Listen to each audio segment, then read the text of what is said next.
Still all the guns of the foe and still get ready.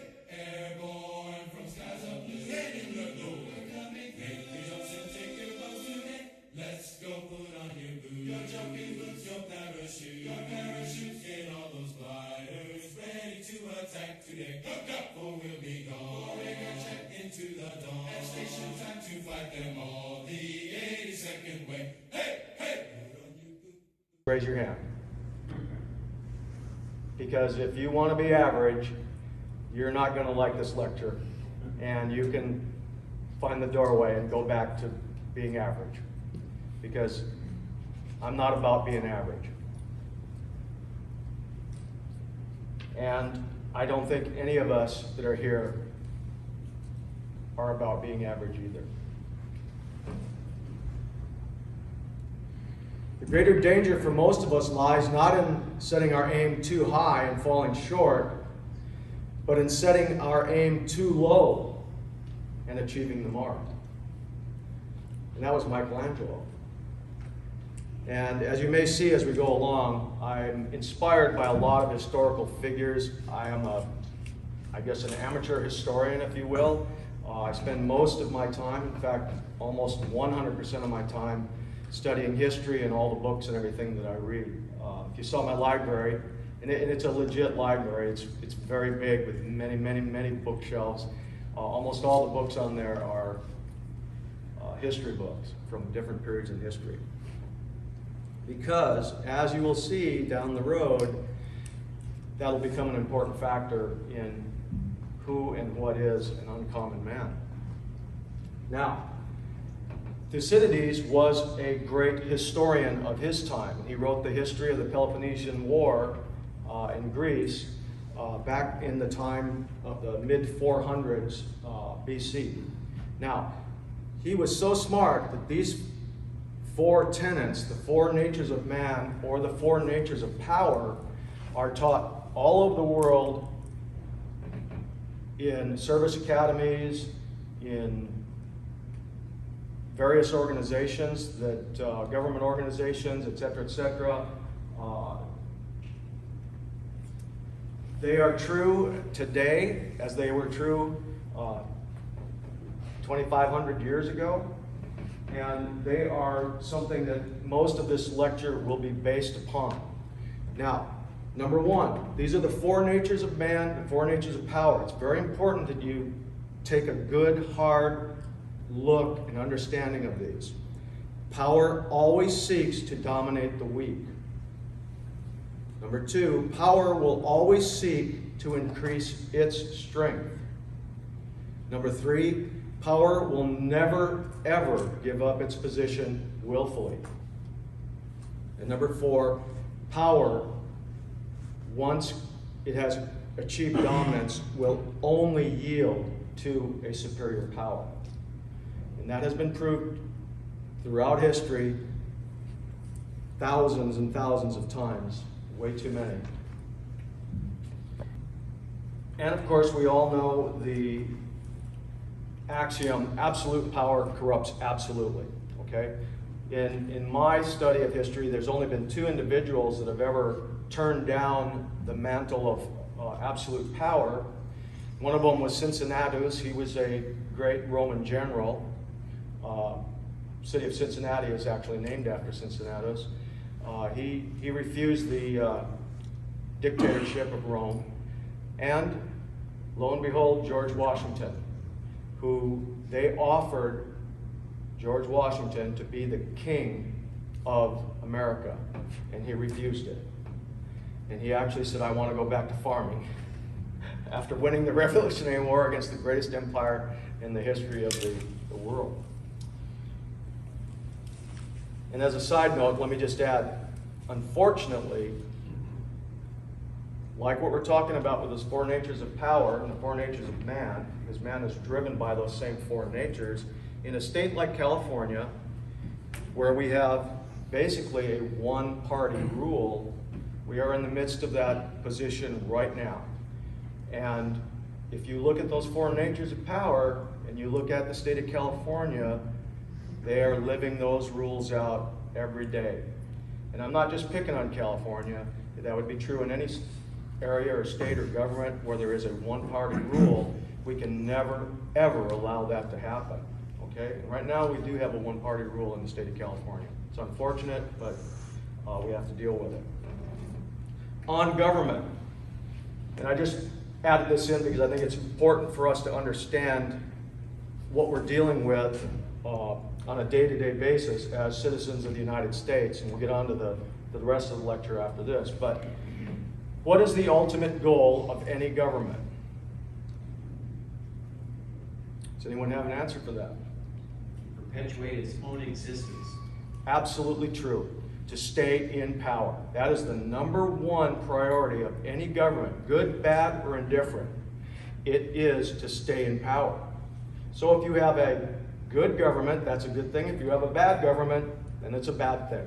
But they all do that. All of them. Communist, representative government, democracy, direct democracies, socialist, they all do that. Again, historical fact, it's not something that I'm making up. So I don't care if you don't believe in God in the same way that I do. That doesn't matter to me at all. What matters is that we still must all be held to a higher standard, a higher ethical standard.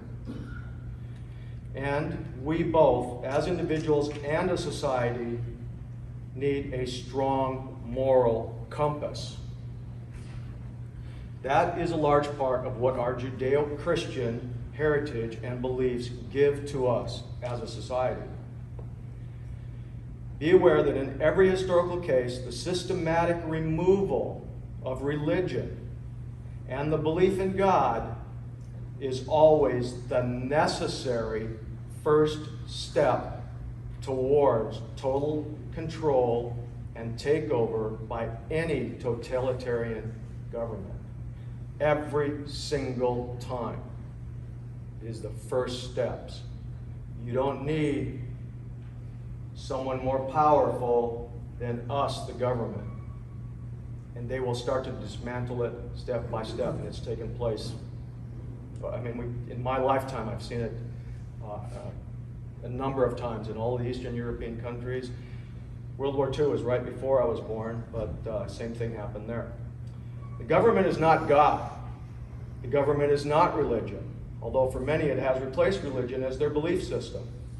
The government is not morally or ethically driven. First priority, the ultimate goal, the job of any government is to ensure that it stays in power.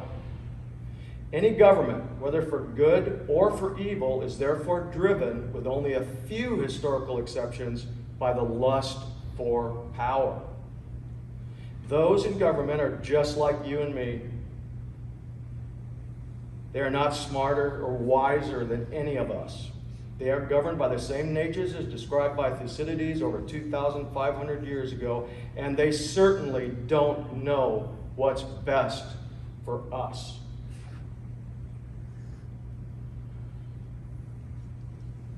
In any society without a moral compass, anything is justified. If you remove the restraints of conscience and the consequences for unethical behavior or actions, then, in an effort to impose their will or their social and political ideology, you will soon see that they always act according to this idea that end justifies the means. Any means. You only have to look back on history to see where that brand of blind ideology always leads. We need God. We need religion now more than ever. And as the philosopher George Santayana so precisely stated, those who do not learn from history are doomed to repeat it. We cannot allow that to happen. And as I travel across this country, this great land, the United States of America, I'm convinced that there are now two Americas. And they are diametrically opposed to each other. There is urban America, and there's rural America. And I have circled throughout both of those. I'm from a farm community. I've lived in one of the largest cities in the United States, in the world for that matter. There are two different countries. what we must understand and what we must always stand for as Americans with our votes is one should never achieve domination over the other. You understand what I'm saying? That is the key to what the United States was set up. That's why we have an electoral college system. It is to prevent one small faction from saying what has to be done to the rest of the country. So that these cities cannot tell us country folk how to live. But at the same time, us country folk can't tell the people in the cities how to live. We can never, ever allow one to dominate the other. And we're heading in that direction, unfortunately. The 5 virtues of the uncommon man.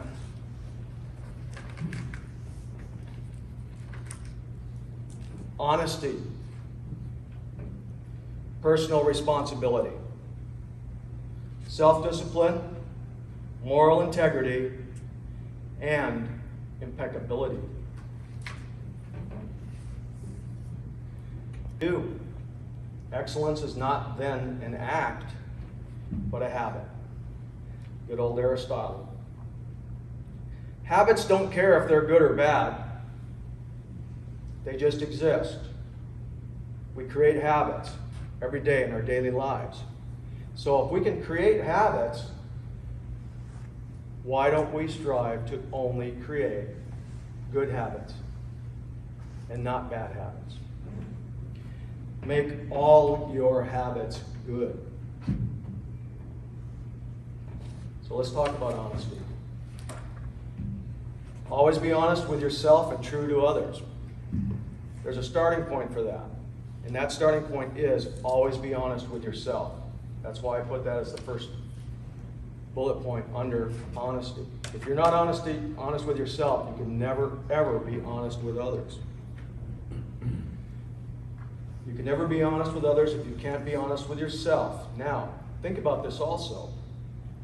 Being honest does not guarantee good behavior.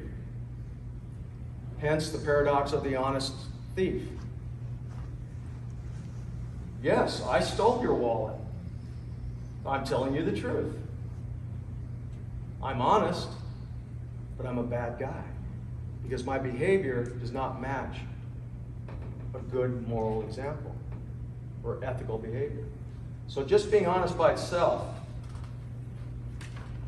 that's not enough.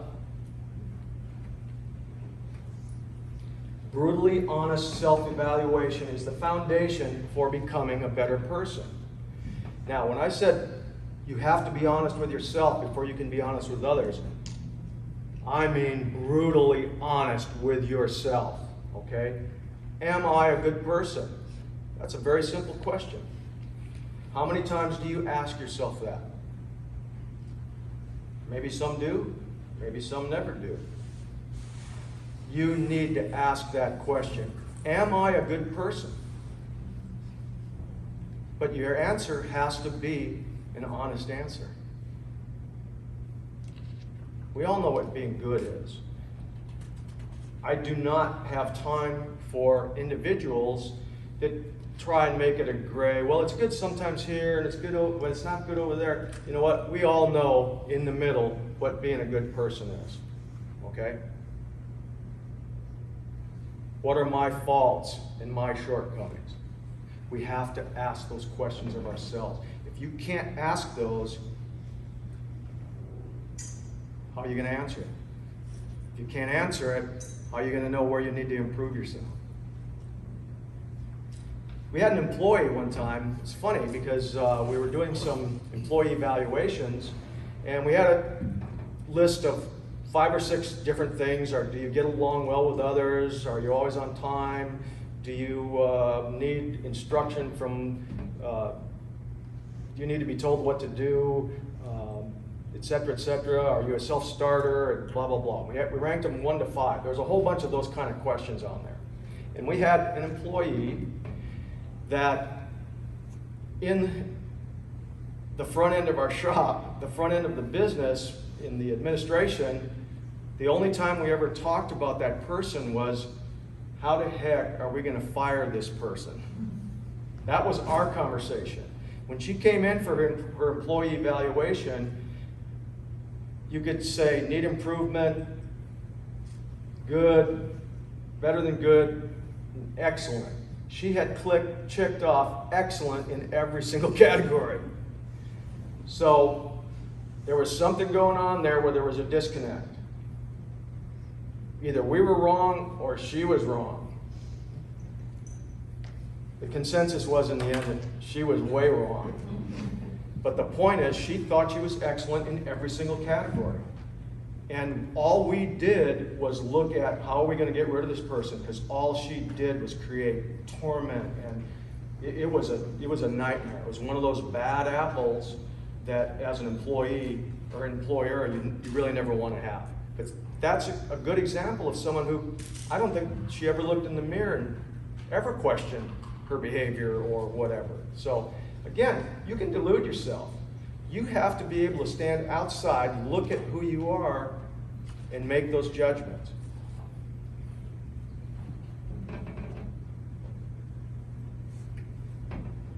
You can never improve yourself if you can't admit or identify where you need improvement. Okay? We'll talk about this picture in a little bit. I hope you can see it. But it's one of the things that I see being involved in physical training and that over the years, where I saw a lot of big beefy guys with little chicken legs. And there's a reason for that. Because the bench press is a lot easier to do than the squat. Squat is probably one of the hardest exercises that exists. It is brutal. It is a gut-wrenching experience if you're really doing good squats. It's the toughest weight training exercise that exists. That's why a lot of guys get big guns and pump up and they have chicken leg, because it's not what you want to do. It isn't the one that's the most fun. What was my favorite exercise of all times? The squat. I absolutely love it. I fell in love with the squat. And I'm not Arnold Schwarzenegger, but I'll tell you what, I pounded out hundreds, thousands of squats over the years. And as an athlete, it was the strength of my legs that carried me through. Some people double down on their strengths in order to improve. And in the words of my friend David Goggins, are you kidding? Double down on your strengths? Triple down on your weakness. Find where you are the most weak. Find out where you need the most improvement. And that's where you spend your time. Not on your strengths, for God's sakes. Spend your time on your weakness. But that's not fun, because everybody likes to do the fun stuff. It's the hard work that pays off. But, once again, you can only work on your weaknesses if you can legitimately identify your weaknesses, whether it's character, whether it's in your relationships, whether it's in how you treat your family, whether it's your physical training, whether it's your business training, whatever it is, how you do your job. You need to face your own worst enemy. And who is your own worst enemy? It's you. Because that enemy knows all of your weaknesses.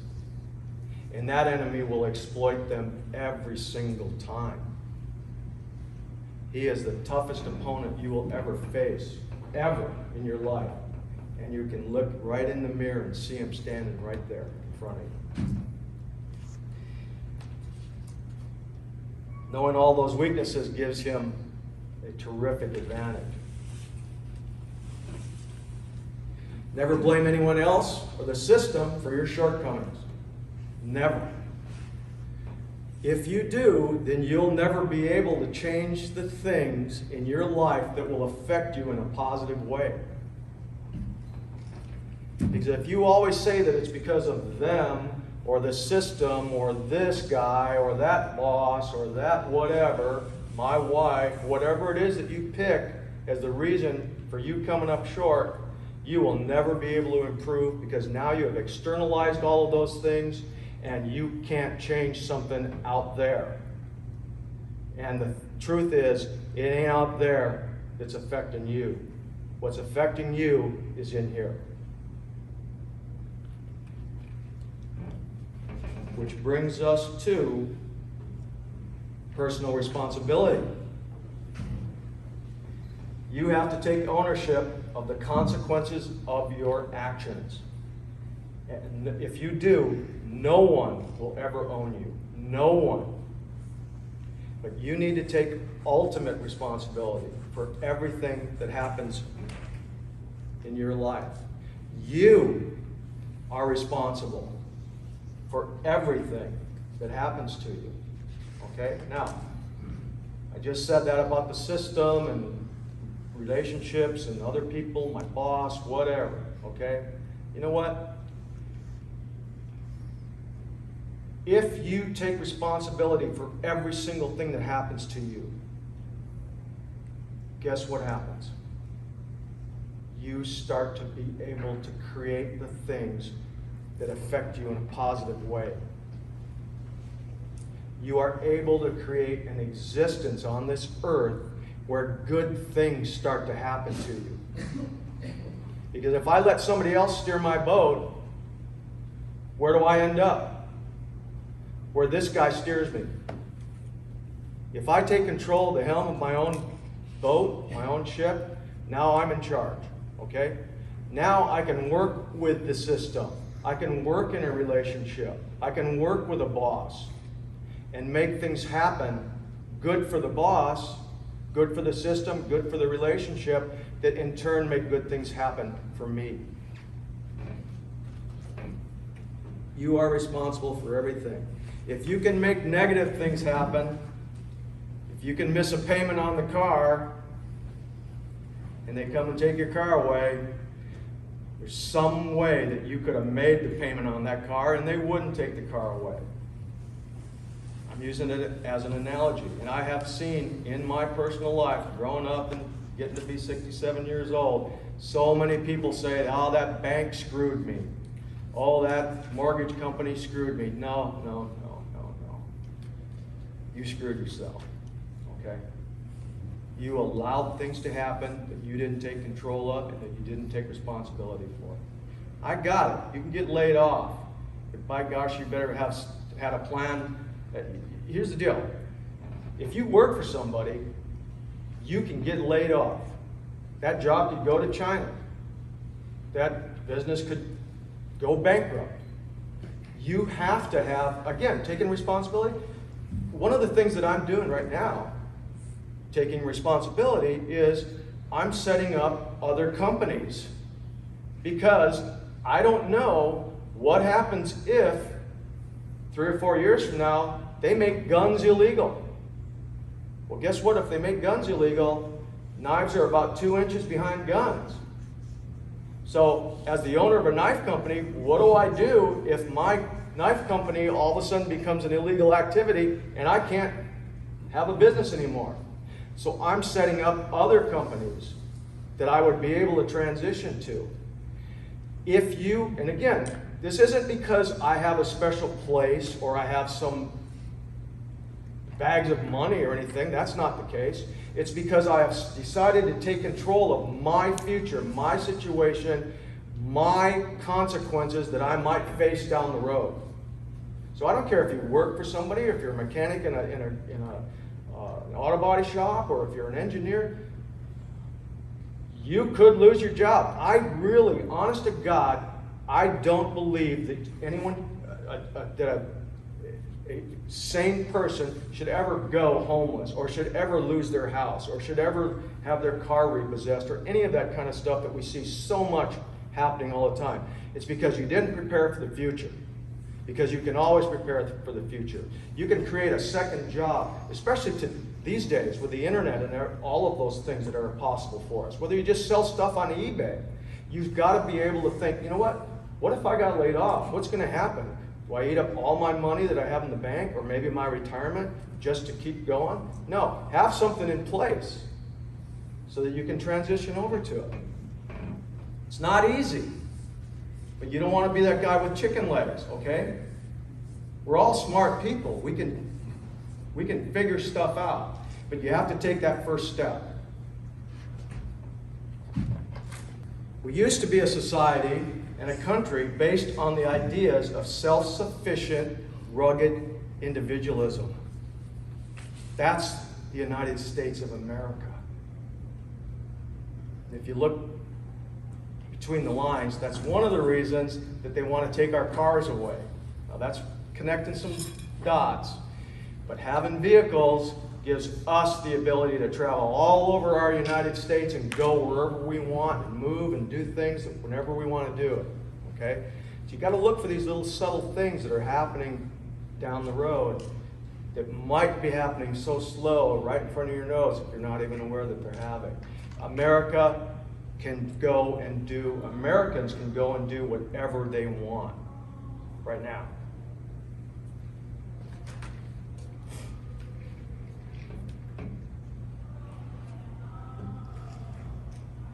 But now, that rugged individualism is called toxic masculinity. And who in the hell came up with that? Gillette razors? The surest way to surrender your liberty and your freedom and your independence is to just give it up. Let it happen. Don't even fight for it.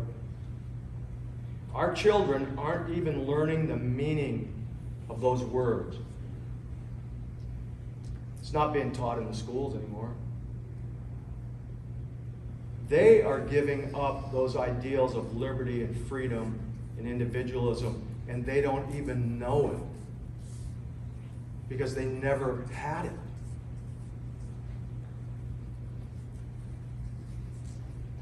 It's our responsibility to educate them and to prevent that from ever happening. Julius Caesar wrote in his book on the Gallic Wars, "I would much rather face in battle those barbarians who live closer to Roman cultural influence, for they are much softer and most easy to defeat in battle. Oftentimes, they just give up. I fear most facing those barbarians who have never embraced Rome's influence, for they are the most difficult to defeat. They are the most fierce and savage in battle, often fighting to the last man and never surrendering. They value their valor in battle and their freedom above all other things."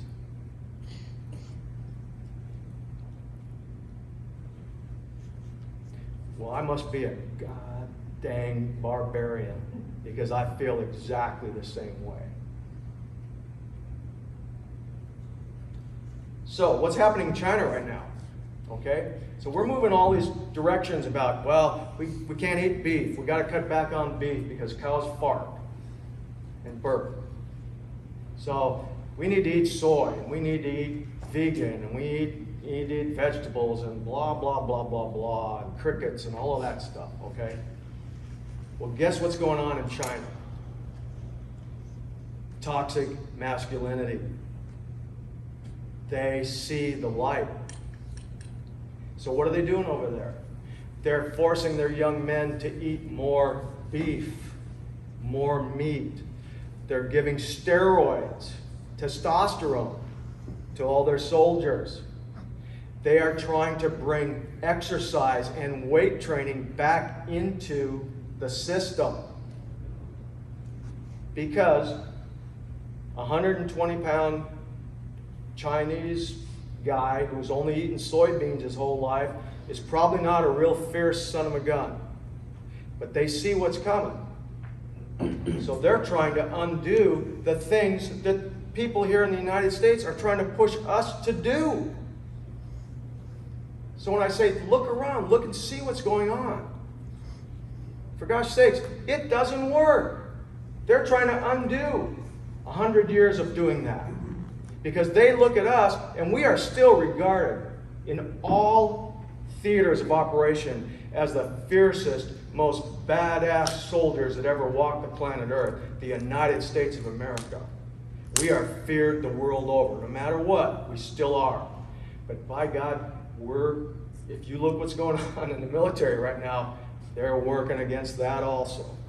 okay? Never become civilized. What was Julius Caesar talking about? He was talking about everyone who wasn't a Roman citizen, by the way, that was a barbarian. It didn't mean you had long hair and ran around with horns on your head. If you were not a Roman citizen, that was the term that was used, barbarian. So all of these societies or cultures that were closer to Rome, he saw it face to face, they softened up. But the guys that were out living in the hinterlands that still valued all of those things like individual freedom and people not telling me what to do, those were the badass guys that were the toughest to face in battle. Never become civilized. Personal responsibility, in the end, is your greatest responsibility.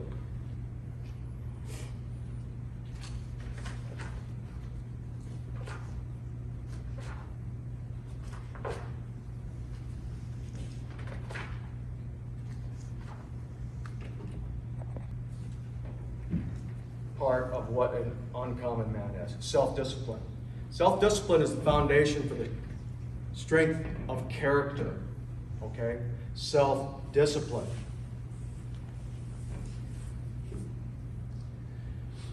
True self-confidence and self-esteem is gained by seeking out the struggle against adversity.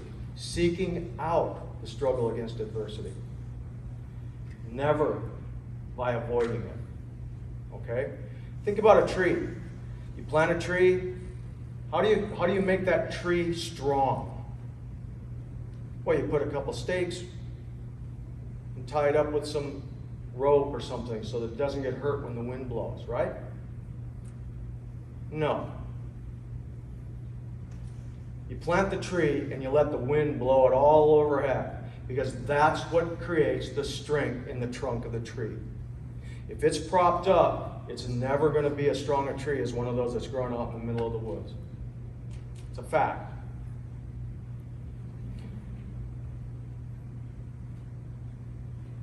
So, children competing in sports. Wait, there's no winners or losers. We're not even keeping track of the score anymore. What are we doing with those kids? For Christ's sake, man. They need adversity. They need to lose. They need to struggle.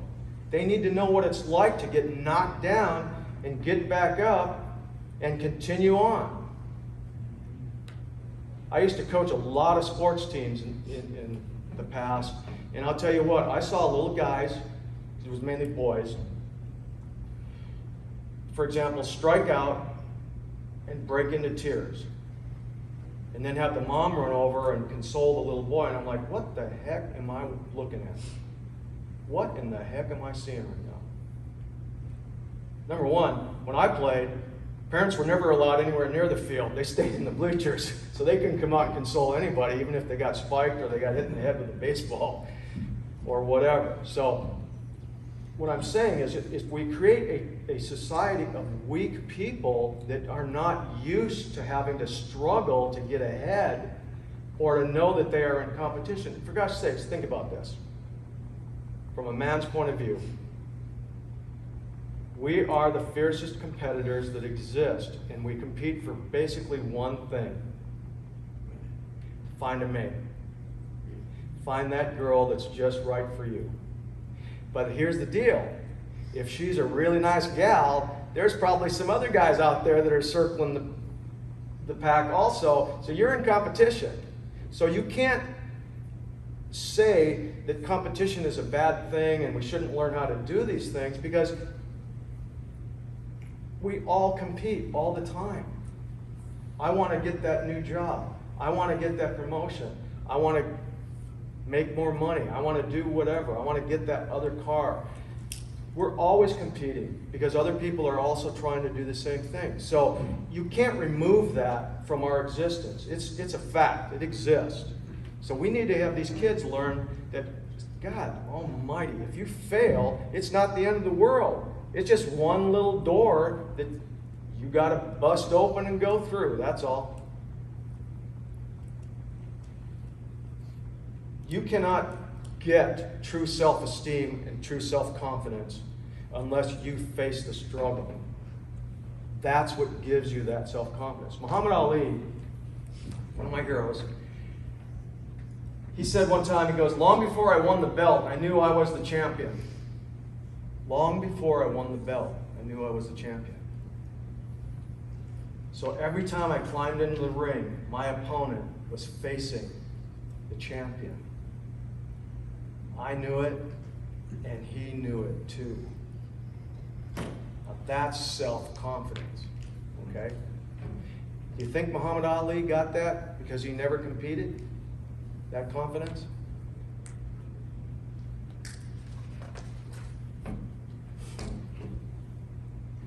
How do you know what your all is if you've never been pushed to your limits? In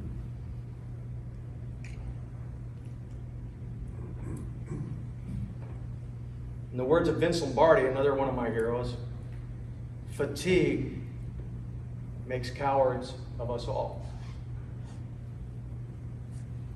Now, what does that mean, and how does that relate to being pushed to your limits? Okay? I don't know if any of you have ever run or raced or done bicycle racing or whatever it would happen to be, but I'm going to ask you this. If you ran a marathon, which is a pretty good distance to run, and you thought you gave it everything you had, could you walk one more step? Damn right you could. Could you go 5 more steps? Hell yeah. Could you go 100 steps? You could probably go a lot farther, because I know personally guys that can run a lot farther than a marathon. My point is, most people will say they gave it everything they had. Okay? No, they didn't. Because if you think that you've given everything you had, you are now setting an end point to your efforts. I don't have an end point to anything that I do. There is nothing that's going to stop me from going as far as I possibly can, okay? But how do I get that type of a mentality? I'm not a Navy SEAL, I'm not in the Marines, I'm not doing this. One of the best ways is through hard physical training, okay? Fatigue makes cowards of us all, okay? When you run out of steam, you give up. Believe me, I've been there. I have been there and I have given up. And it was the worst feeling I have ever experienced in my life. Honest to God, the worst feeling I've ever felt in my life, because I'm not a quitter. I thought I wasn't a quitter, and I quit. I know that feeling, and I never want to feel that feeling again, ever in my life, no matter what. So, hard physical training. I don't care if you're 20 years old or 200 years old. Get off your lazy rear end and push yourself. Okay? Go do something. And do it hard. Hour a day, for Christ's sakes. Oh, I don't have time to work out. How many TV shows are you watching a day? Probably more than 1 hour's worth. Do something. Okay? I get up at 4 o'clock in the morning every single day. I've got 8 hours in while most people are thinking about getting up. I'm not all hard ass, and I'm not like some crazy kook. I just made that my habit. So I can work out 2-3 hours in the morning if I want, 2-3 hours in the afternoon if I want, and I still get a full day's work in every single day.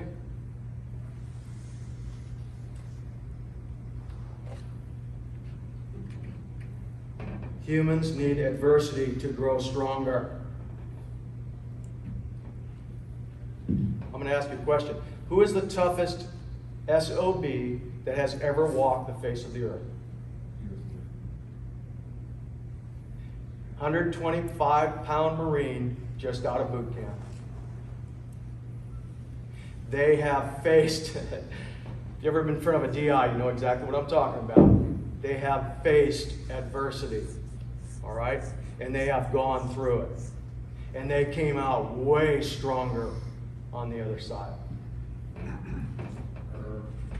Adversity strengthens willpower and hardens resolve. It builds resiliency and increases physical strength. Does anyone know who Dan Gable is? One of the world's greatest wrestlers.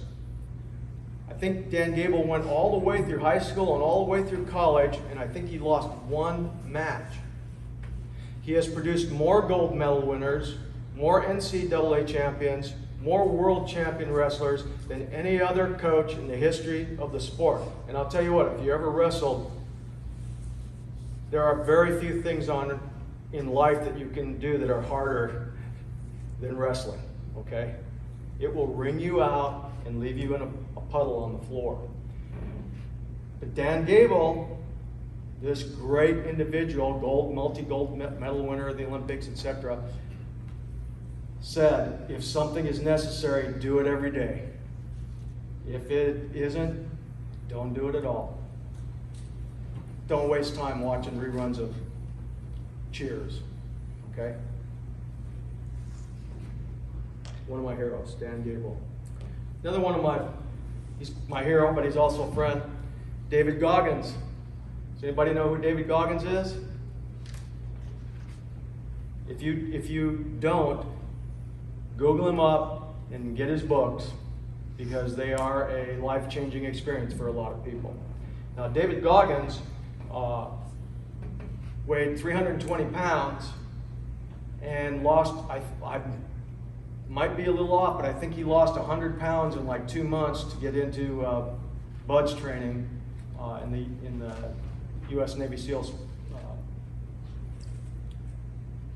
training program. He was already, I believe, an Air Force pararescue, et cetera, but he's one of those individuals, he can run 100 miles. Literally run 100 miles and does those ultra-long running marathons. But he did that and has done all that with a hole in his heart. And he was a guy who was running a pesticide, or working for a pesticide control place, going in and spraying for cockroaches at night in restaurants. And he became one of the top athletes in the entire world. And it's from David that I got the idea about the uncommon man, because he said, I always wanted to be an uncommon man amongst uncommon men.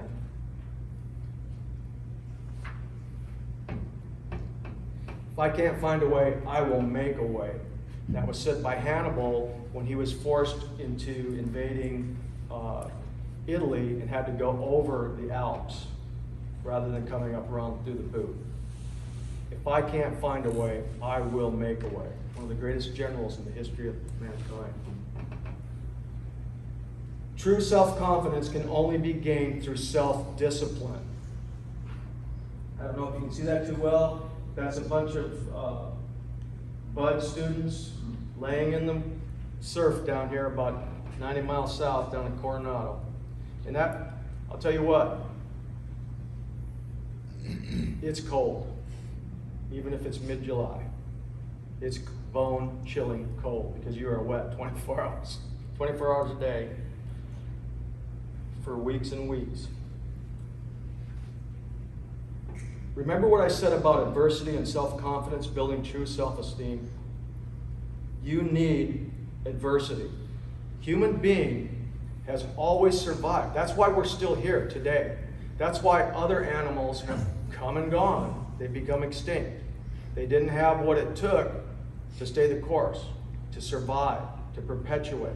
The human beings, the only reason that we're here is because we face adversity. It makes us stronger. We figure out what to do. We adapt and we overcome. Okay? Now, listen to this. Do you want to be average? No. Because you know why? Because you owe it to the entire line of ancestors that we all have, who have gone through hell to ensure that you get to sit here today. We owe it to them to never let them down. Because I'll guarantee you, we never had it as hard as our grandfathers and our great-grandfathers. When really every day was 24 hours of hard work just to put food on the table.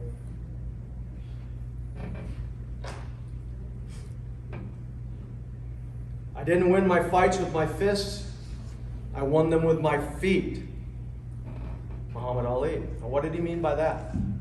Well, he had some of the greatest footwork that's ever existed in the sport of boxing. But here's the thing. Footwork is one of the toughest drills that exist in boxing. It's the one that'll ring you out. It is also the least glamorous. People want to go in and bang the heavy bag, or they want to spar. Doing footwork drills is no fun. But Muhammad Ali, one of the greatest heavyweight champions of all times, makes a simple statement. I didn't win the fights with my fist, I won them with my feet. So guess what he did? He did footwork drills. And I know guys that actually trained with Muhammad Ali when he was in his training camps up in Poughkeepsie, Pennsylvania and all that. And it's true. He did triple down on his weaknesses because you knew he could punch. He didn't have to work on that.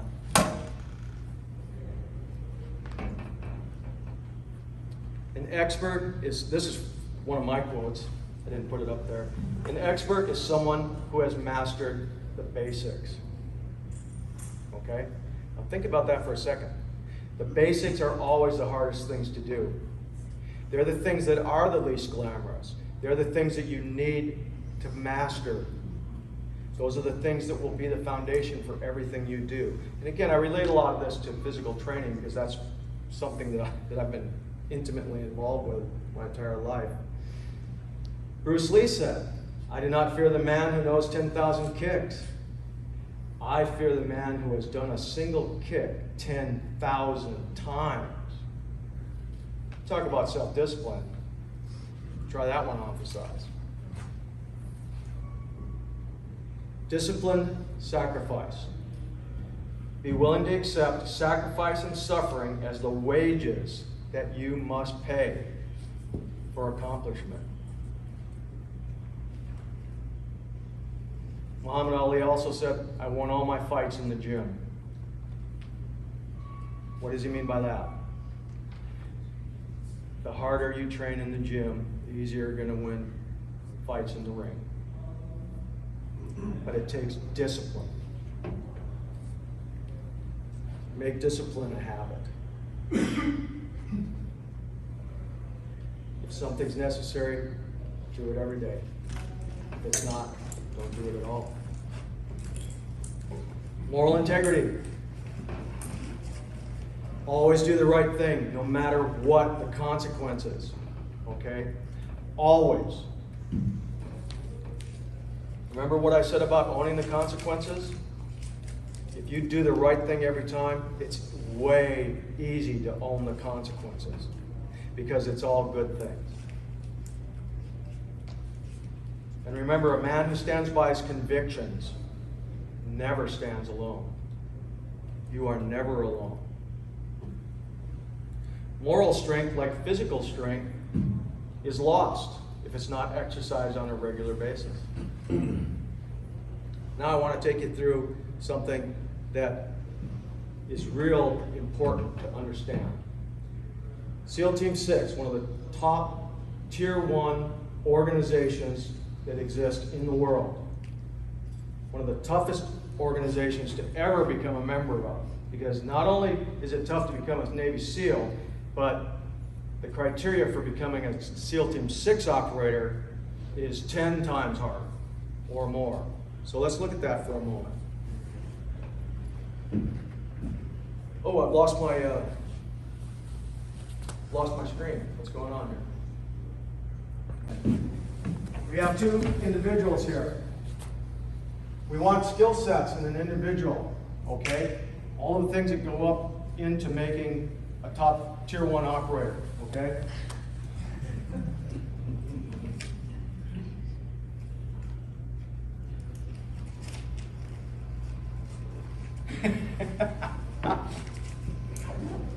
Tier 1 machine. Bear with me, folks.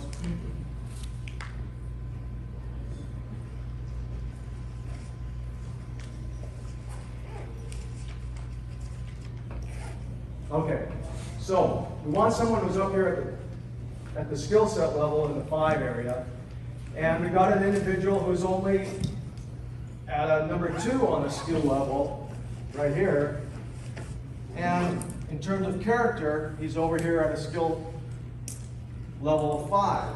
This guy's at a skill level of number 2. So what do we do with those 2 individuals? Okay, because that's kind of how it shakes down a lot of times. So what do we do? What we're after is the perfect candidate. 5 in skill set, 5 in character. Okay?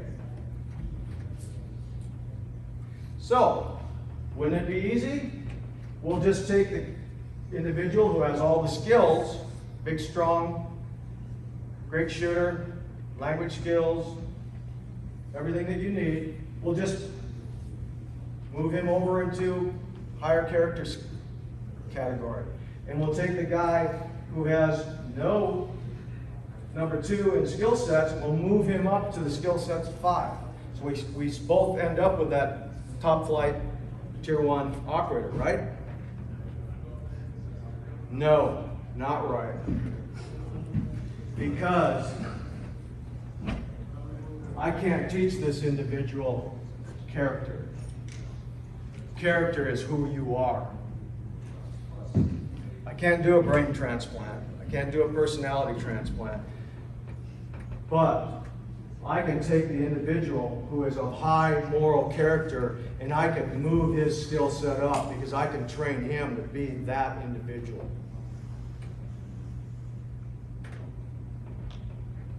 When I talk to sports clubs, I always go in and I say, you know, who's the best player on the team? Well, it's Bob. He's the guy who's the best shot. He's good from the outside, can shoot all the time. It's Tom. He can throw a pass 150 yards down the, drill some guy with it, scores the touchdowns, or whoever.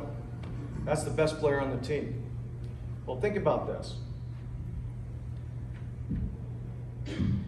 Would he win the game if he was standing out there all by himself?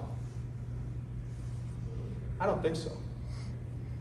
Would he be throwing touchdowns if there was no receiver? If there was no center? If there was no blockers?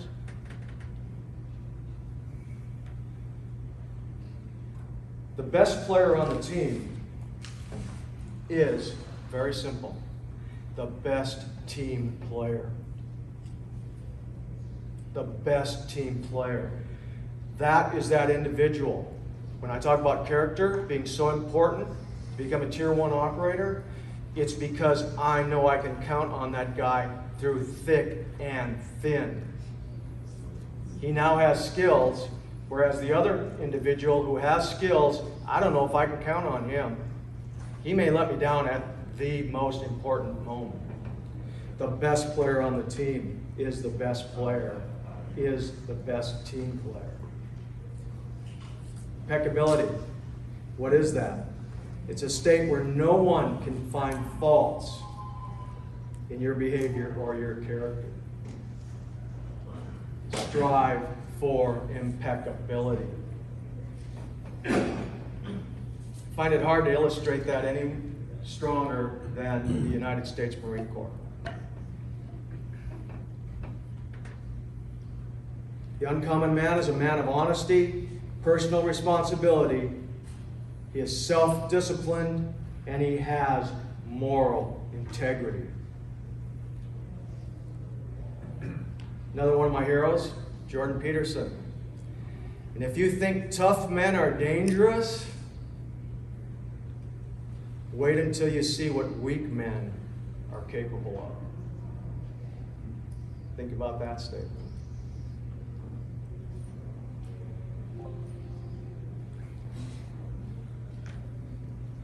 Be the uncommon man.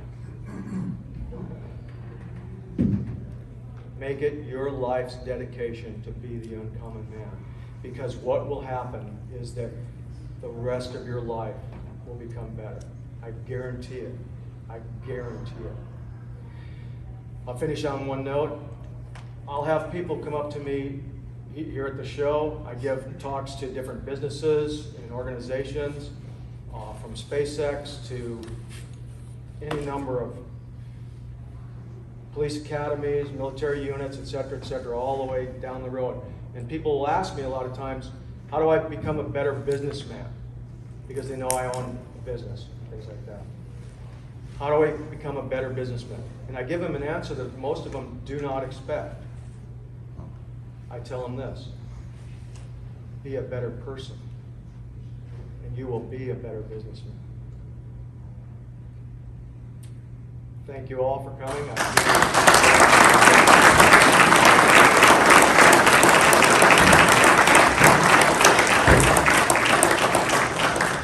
Thank you. Thank you. I truly appreciate you guys coming and spending some time with me. If you have any questions down the road or anywhere, probably not right now because we've got another event scheduled in this room right away, but I will be down at my booth